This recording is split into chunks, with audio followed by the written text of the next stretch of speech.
माझे सर्व तरुण सहकारी बंधू आणि भगिनी, आज आपण चंद्रकांत दादा पाटील यांच्या नेतृत्वामध्ये जे लाक्षणिक उपोषण चालू आहे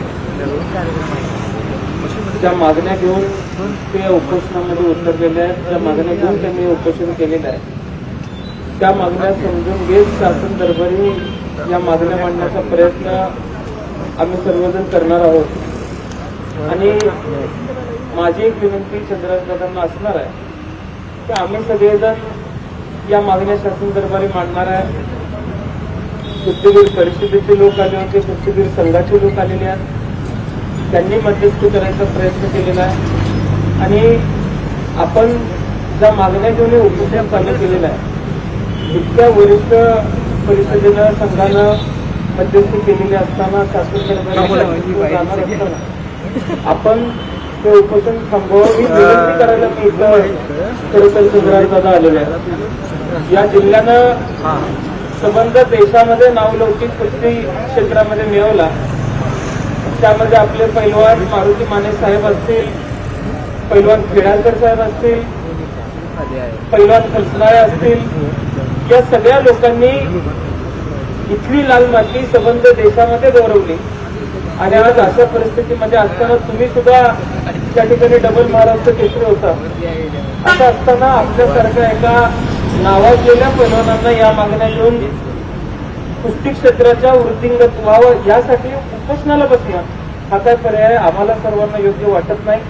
माझी आपल्याला विनंती आहे, माझी इथं असलेल्या सर्व तरुण सहकाऱ्यांच्या वतीनं तुम्हाला विनंती आहे की यामधल्या ज्या मागण्या आहेत त्यातली खरं तर जी PSIची मागणी तुम्ही इथं मांडलेली होती की आबा असताना आबांनी घोषणा केली होती, त्याच्यानंतर आबा गेले, त्याची अंमलबजावणी झाली नाही. पण ती मागणी, ज्या मागणीचा शब्द तुम्हाला आबांनी दिला होता तो पूर्ण करण्याच्या दृष्टीनं मी या राज्याच्या मुख्यमंत्र्यांची, गृहमंत्र्यांची भेट घेईन आणि कुस्ती क्षेत्रामध्ये नावलौकिक मिळवणाऱ्या पैलवानांना अशा पद्धतीने नियुक्त्या झाल्या पाहिजेत. आणि त्याचबरोबर डिवायसची थेट नियुक्ती असेल, त्याचबरोबर जे आता अलीकडच्या काळामध्ये महाराष्ट्र केसरी झाली त्यामध्ये सुद्धा कुस्तीगीर परिषद असेल, कुस्तीगीर संघ असेल, यांच्या माध्यमातून काही मध्य काढण्याचा प्रयत्न केलाय, कमिटी फॉर्म केलेली आहे, रेफरींच्या संदर्भात निर्णय घेतले जावेत ही आपली सर्वांची मागणी आहे. त्यामुळे या सगळ्या मागण्या घेऊन शासन दरबारी पाठपुरावा मी करेन. पैलवान म्हणून आपण आपल्या पद्धतीनं पाठपुरावा करताय, त्यामुळे माझी तुम्हाला विनंती आहे की हा नावलौकिक मिळवलेला जिल्हा आहे आणि या नावलौकिक मिळवलेल्या जिल्ह्यामध्ये एखादी आपल्यातली व्यक्ती जर लाल माती वाचवायसाठी बसली असेल तर त्या मागणीला आमचा संपूर्णपणे पाठिंबा आहे हे मी आज या ठिकाणी आपल्याला सांगू इच्छितो.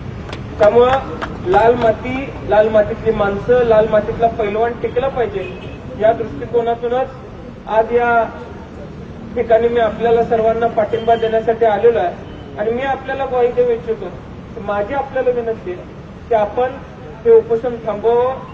जी मागणी असेल तुमच्या बरोबर, तुमच्यासह या राज्याच्या मुख्यमंत्र्यांकडे, या राज्याच्या गृहमंत्र्यांकडे, आपल्या राज्यातले अनेक ज्येष्ठ नेते आहेत ते हा प्रश्न समजून घेतील.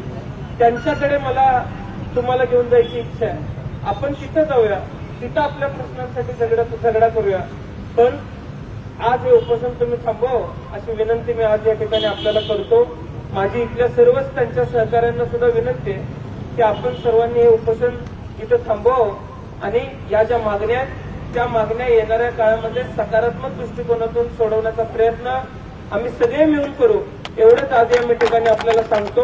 आणि पुन्हा एकदा आपण हे उपोषण सोडावं अशी विनंती मी तुम्हाला करतो. तो निर्णय तुम्ही मी इथं तोपर्यंतच घ्यावा अशी विनंती मी करतो. माझे 2 शब्द संपवतो. जय हिंद, जय महाराष्ट्र.